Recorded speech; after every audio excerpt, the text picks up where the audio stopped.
जुड़े हुए हैं, आप दोनों से सवाल करेंगे। लेकिन अबू हुरैरा ये बताइए कि अगर बात हरियाणा की मैं करूं तो हरियाणा की सियासत में आईएनएलडी के लिए रुझानात की शक्ल में बड़ा झटका मिलता हुआ दिखाई दे रहा है। वहीं जीजेपी के लिए बड़ी खबर है क्योंकि जननायक जनता पार्टी जो है 12 सीटों पर लीड करती हुई नजर आ रही है, अगर बीजेपी और कांग्रेस को हम छोड़ दे तो। बिल्कुल सना, बहुत शुक्रिया। और हरियाणा की जो तस्वीर है वो मैजिक वॉल बिल्कुल वाजे कर रहा है, मैजिक वॉल पे क्लियर बिल्कुल पिक्चर है।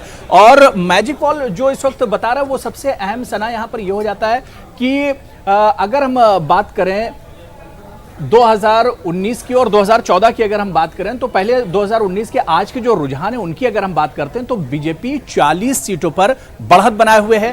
कुल 90 सीटों के रुझान न्यूज़ 18 के पास आ गए हैं। कुल 90 की 90 सीटों के रुझान न्यूज़ 18 के पास आ चुके हैं। तमाम सीटों के रुझान आ चुके हैं। बीजेपी 40 सीटों पर बढ़त बना रही है और मैजिक वॉल इस पिक्चर को बिल्कुल क्लियर कर रहा है कि बीजेपी 7 सीटों पर पीछे है। 2014 के मुकाबले में बीजेपी को 7 सीटों का नुकसान हो रहा है सीधा सीधा हरियाणा में। और अगर हम कांग्रेस की बात करते हैं तो कांग्रेस इस वक्त 31 सीटों पर बढ़त बनाए हुए है और कांग्रेस 2014 के मुकाबले में 2019 में 16 सीटों का कांग्रेस को फायदा हुआ है। जी हां, मैजिक वॉल के जरिए हम आपको समझाने की कोशिश कर रहे हैं कि 2014 के मुकाबले में 2019 में अगर हम ट्रेंड्स की बात करें, रुझानात की बात करें तो इन रुझानात में कांग्रेस 16 सीटों पर आगे चल रही है 2014 के मुकाबले में और बीजेपी इन रुझानात में 2014 के मुकाबले में 7 सीटों से घटती हुई नजर आ रही है। 40 सीटों पर बीजेपी की जो बढ़त है वो आकर एक तरह से रुक गई है।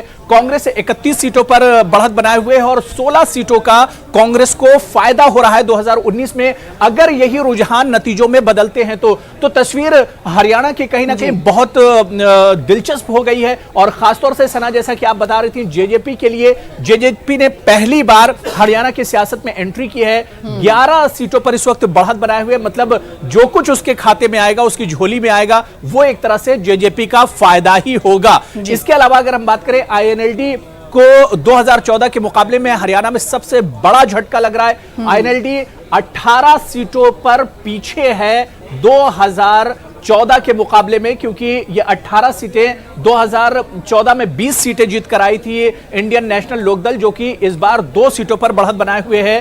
तो कहीं ना कहीं आईएनएलडी के लिए सबसे बड़ा झटका हरियाणा में। और कांग्रेस के खेमे में एक खुशी देखी जा रही है अगर अब तक के रुझानात के बारे में हम बात करें, क्योंकि सना मुझे यहां पर छोटा सा एक ब्रेक लेने को कहा जा रहा है, लेकिन जब ब्रेक से लौट कर आएंगे तो महाराष्ट्र में क्या कुछ अब तक की तस्वीर बनकर उभरी है मैजिक वॉल के जरिए हम वो भी समझाने की कोशिश करेंगे। और इसके अलावा हरियाणा में अब आगे क्या कुछ तस्वीर बनेगी, क्योंकि ये बहुत दिलचस्प हरियाणा की तस्वीर होने वाली है। तो हम हरियाणा और महाराष्ट्र दोनों जगहों पर फोकस करेंगे और मैजिक वॉल के जरिए जो सही पिक्चर है वो अपने नाजरीन तक हम पहुंचाने की कोशिश करेंगे। फौरन हाजिर होते हैं।